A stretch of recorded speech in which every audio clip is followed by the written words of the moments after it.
If I told you there's a trillion-dollar industry quietly rewiring how your brain feels pain, and you use it at checkout, would you still click Pay in 4? Because Buy Now, Pay Later isn't just a payment option. It's a behavioral training program. And here's the uncomfortable part. It doesn't make most of its money when you succeed. It makes money when you slip. In the next few minutes, I'm going to show you two things most people miss. First, why these pastel-colored apps are designed to separate your brain from reality. Second, why in 2025, millions of people are going to discover their harmless installments weren't harmless at all. Let's start with what everyone believes. Buy now, pay later. Klarna, Afterpay, Affirm feels like the nice version of credit. No revolving balances, no scary interest rates up front, just 4 easy payments. Clean interface, soft colors, confetti when you check out. It doesn't feel like debt. That's the point. Traditional credit cards were regulated under laws like the Truth in Lending Act. They're clearly labeled as debt. There's fiction, there's paperwork. There's a psychological signal that says, be careful. BNPL largely avoided that classification. It slipped through a regulatory gap, so it doesn't trigger the same mental alarms. But your brain doesn't evaluate debt logically. It evaluates it emotionally. There's a concept in neuroscience called pain of pain. When you hand over cash, your brain activates regions associated with loss. That pain slows you down. It makes you reconsider. BNPL decouples that pain from the pleasure of getting the product. You feel the dopamine hit today. The financial consequence lives 4 weeks from now. Your brain discounts the future version of you. That's called present bias, hyperbolic discounting. Fancy terms for something simple. Future me will deal with it. Here's the mechanism most people never see. Retailers are charged up to 8% per BNPL transaction. That's double or triple what they pay for credit cards. Why would they agree to that? Because when you use BNPL, you're almost 30% more likely to complete the purchase, and you spend about 10% more per order. Pause there. If you're buying $200 sneakers, BNPL statistically nudges you toward the $240 pair instead. And because merchants often can't pass those fees directly to BNPL users, they quietly raise prices across the board. So even if you pay upfront, you're subsidizing the system. That's layer 2. Layer 3 is who actually benefits. BNPL companies often report massive quarterly losses, hundreds of millions. That seems confusing. If they're losing money, how is this a giant industry? Because they're extracting value from 2 places at once. Merchants pay high fees for higher sales. Consumers who miss payments pay late fees. And 34% to 41% of users miss at least one payment. That's not a rounding error. That's the business model.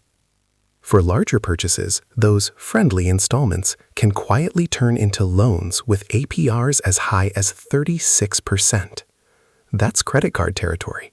And here's where it gets systemic. Many of these loans get bundled into asset-backed securities and sold to investment funds. If that phrase sounds familiar, it should. It echoes the financial engineering that amplified risk before 2008. Consumer debt gets packaged, sliced, and distributed. The risk spreads. The originators move on. The system keeps growing. Meanwhile, something called phantom debt builds in your life. Historically, most BNPL transactions didn't show up on your credit report. That means you could have 4 loans on Klarna, 3 on Afterpay, 2 on Affirm, and no single lender sees the full picture. From the outside, you look fine. From the inside, your future income is already spoken for. Imagine Sarah. She's 27. She splits a $1,200 laptop into 4 payments. Easy. Then concert tickets, then clothes, then a couch. None of it feels big. Each installment is manageable. $75 here, $120 there. But her next 3 paychecks are already pre-allocated. Now inflation hits. Rent goes up. Groceries spike. She misses one payment. Late fee. Then another. To cover it, she puts a BNPL installment on her credit card. Debt stacked on debt. That's not irresponsibility. That's frictionless design meeting human psychology. In late 2025, major credit scoring models like FICO are expected to integrate BNPL history into credit calculations. That means the phantom debt becomes visible. Your debt-to-income ratio jumps. Mortgage approval turns into denial. Car loan debt increases, not because you maxed out a credit card, but because you normalized installments. And remember, these companies are still in their growth phase. Market share first, profit later. When investors eventually demand profitability, the levers are limited. Higher fees, stricter collections, more aggressive reporting. The friendly fintech phase doesn't last forever. Zoom out. BNPL isn't evil. It's efficient. It's a product engineered to align with how your brain naturally prioritizes short-term reward over long-term stability. It thrives in a generation squeezed by student debt, rising housing costs, and stagnant wages.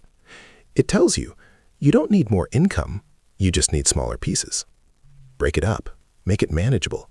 Don't think about the total. But your income isn't broken up when it arrives, it's whole. And if 4 future paychecks are already promised away, your margin disappears. That's the structural advantage. The merchant gets higher conversion. The platform gets fees and late penalties. Investors get securitized yield. You get the product now and the obligation later. The real shift isn't financial. It's psychological. If you use BNPL occasionally, intentionally, with cash sitting in your account to cover the full amount, it's a tool. If you rely on it because you feel like it's the only way to afford your lifestyle, it's training. Training you to see affordability as a monthly slice instead of a total cost. Training you to tolerate future obligations as normal. Training you to feel less pain when you commit your future income. And the less pain you feel, the less you question. That's powerful. Not because it's dramatic, because it's subtle. The next time you're at checkout and see Pay in 4, don't ask, can I afford the first payment? Ask a harder question. If my next 4 paychecks were visible on a dashboard already carved up, would I still click this? Because the system doesn't need you to default to win. It just needs you comfortable. Comfortable carrying invisible weight. Comfortable spending tomorrow's money. Comfortable outsourcing friction. And once you see that, BNPL stops looking like a friendly button. It starts looking like infrastructure. Not just a way to pay, a way to shape behavior. The question isn't whether buy now, pay later is good or bad. It's whether you're using it or it's slowly teaching you how to use your future.